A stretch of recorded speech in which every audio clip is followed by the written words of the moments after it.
सार्वजनिक नळांचे झोननिहाय सर्वेक्षण करून सविस्तर अहवाल तातडीने सादर करावा, तसेच मलनिस्सारण केंद्रात येणारे पाणी बायपास होणार नाही याची काटेकोर दक्षता घ्यावी असे स्पष्ट निर्देश महापालिका आयुक्त डॉक्टर सचिन ओंबासे यांनी दिले. ट्रंक लाईनच्या चेंबरची उंची वाढवण्यासाठी तात्काळ उपाययोजना करण्याचे त्यांनी आदेश दिले.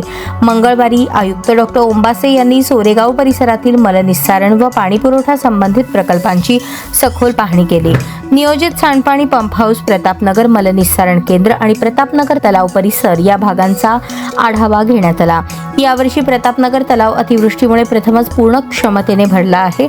तलावातील वाढलेल्या पाण्यामुळे मलनिस्सारण केंद्राकडे जाणाऱ्या मुख्य पाईपलाईनचे चेंबर जलमग्न झाले असून केंद्रात येणाऱ्या पाण्याचे प्रमाण मोठ्या प्रमाणात वाढले आहे. त्यामुळे प्रक्रिया क्षमतेवर ताण येत असल्याचे निदर्शनास आले. भविष्यात अशी परिस्थिती टाळण्यासाठी चेंबरची उंची वाढवण्याची तातडीची गरज असल्याचे आयुक्तांनी स्पष्ट केले. तसेच मलनिस्सारण केंद्रात येणारे सांडपाणी कुठल्याही परिस्थितीत बायपास होऊ नये यासाठी कठोर देखरेख करण्याचे आदेश दिले.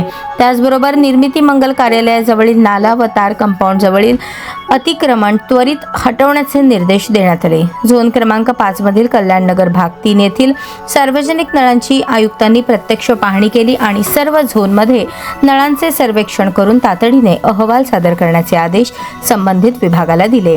पाहणी दरम्यान सार्वजनिक आरोग्य अभियंता व्यंकटेश चौबे, अंतर्गत लेखापरीक्षक राहुल कुलकर्णी सह अभियंता रामचंद्र पेंटर, विभागीय अधिकारी तळीखेडे राहुल शिंदे, लक्ष्मी इंजिनिअरिंगचे अनिकेत जोशी, वेबकॉस कन्सल्टंटचे अनिल जाधव, शेफाली दिलपाक आदी उपस्थित होते.